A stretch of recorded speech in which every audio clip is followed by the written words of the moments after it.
The deep-seated animosity between Iran and Israel is not a new phenomenon. It has simmered beneath the surface of Middle Eastern politics for decades.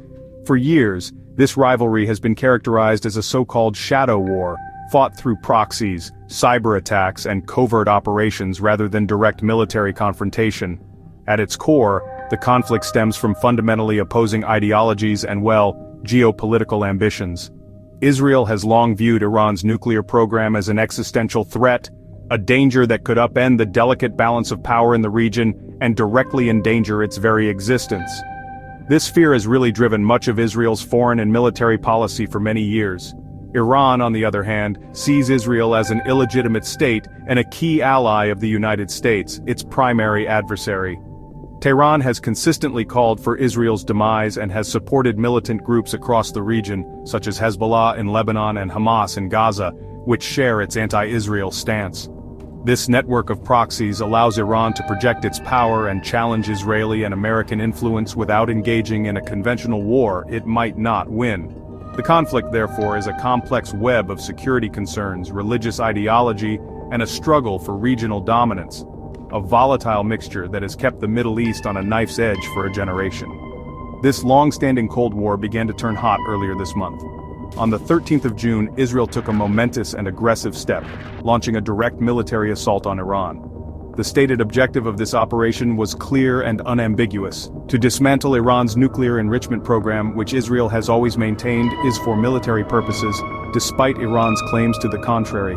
Over the course of a week, Israeli strikes systematically targeted Iran's air defenses and missile capabilities, aiming to cripple Tehran's ability to retaliate effectively. This initial wave of attacks set the stage for an unprecedented escalation. The strikes were not just aimed at infrastructure, they also targeted key figures within the Iranian leadership, killing several senior leaders and sending a shockwave through the regime.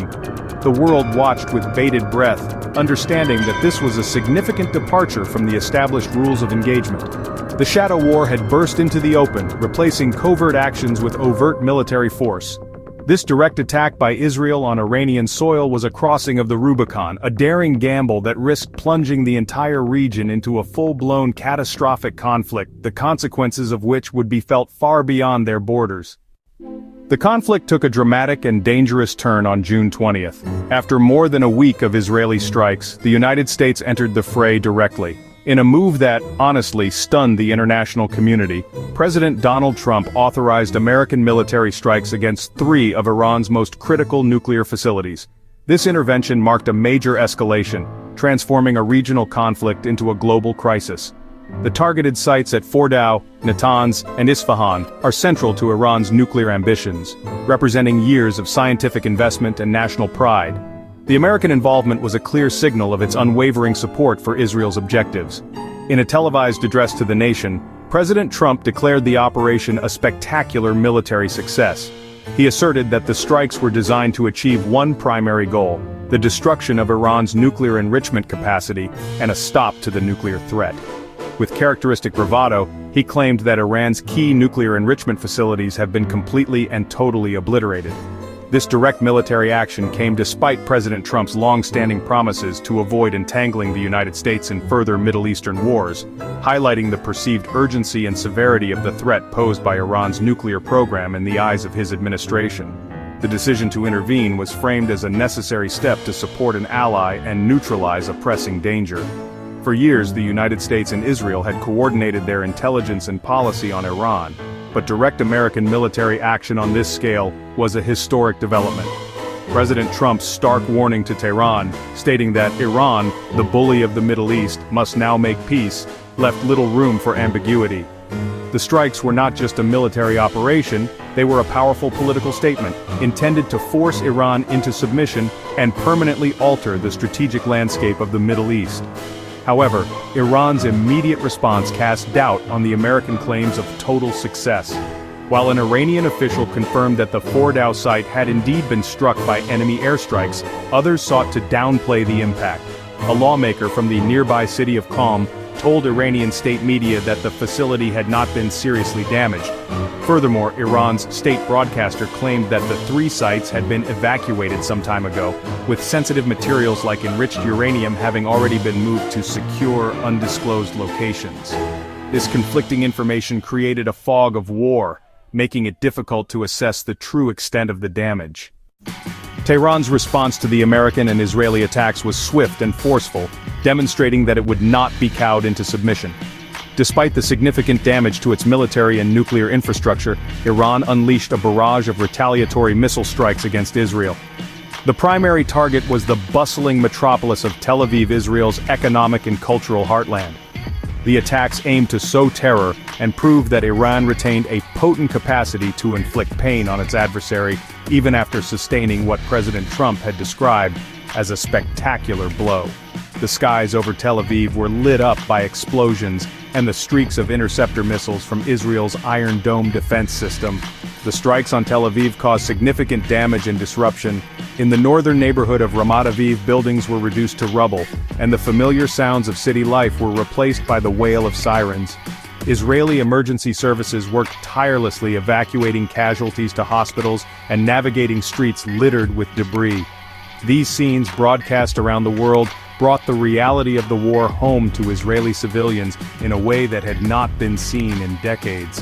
The attacks were a stark reminder that even with a technologically superior military, Israel's population centers remained vulnerable to Iranian missile technology. The retaliation was a calculated display of defiance. By striking at the heart of Israel, Iran sent a clear message to Washington and Jerusalem: the campaign to dismantle its nuclear program would come at a very high price. The Iranian leadership, facing immense domestic and international pressure, needed to project an image of strength. The missile attacks served this purpose, rallying a sense of nationalistic unity against foreign aggression. It was a declaration that Iran would not passively accept the destruction of its most prized strategic assets and would meet force with force, regardless of the consequences for its own people or the region. This cycle of attack and counterattack has created a perilous momentum, pushing the two nations ever closer to an all-out war. Each strike justifies a retaliation, and each retaliation serves as a pretext for further escalation. The conflict has moved beyond calculated strategic strikes and into a phase of open warfare where civilian areas are now on the front line. The initial Israeli objective of a clean surgical operation to remove a nuclear threat has morphed into a bloody and unpredictable conflict with the potential for further devastating reprisals from a wounded but still dangerous Iran. Behind the strategic calculations and political rhetoric lies a devastating human toll. In any conflict, it is the ordinary people who bear the heaviest burden, and this escalating war is no exception. According to figures released by Iran's health ministry, the Israeli and American strikes have resulted in a significant number of casualties across the country. The latest reports indicate that at least 400 people have been killed in Iran, with a further 3,000 injured. These numbers represent families torn apart, communities shattered, and a healthcare system struggling to cope with the influx of wounded citizens amidst the chaos of war. While the death toll is lower in Israel, the impact of Iran's retaliatory strikes has been deeply felt. To date, Israeli authorities have reported 24 fatalities since the conflict began on June 13th. In the recent attacks on Tel Aviv, emergency services confirmed that 16 casualties were transported to hospital for treatment. Beyond the numbers, the psychological impact on the Israeli population is immense. The sense of security has been shattered, as air raid sirens and explosions become a terrifyingly regular occurrence. The destruction of buildings in a city like Tel Aviv serves as a visceral reminder of the nation's vulnerability.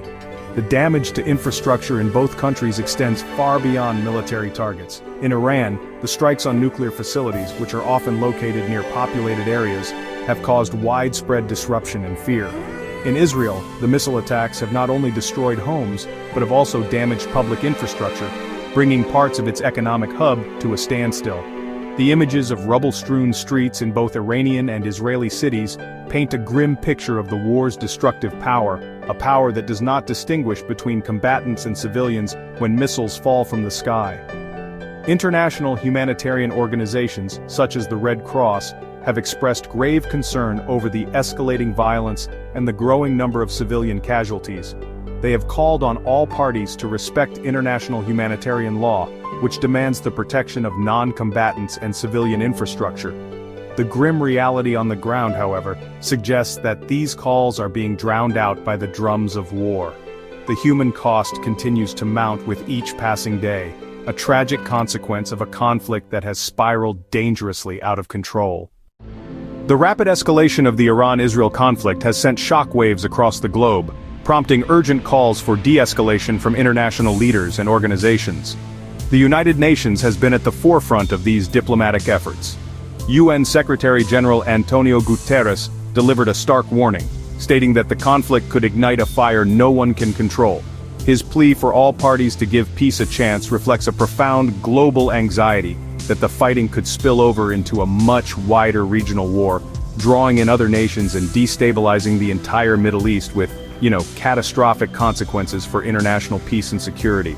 The world's economic stability is also under threat.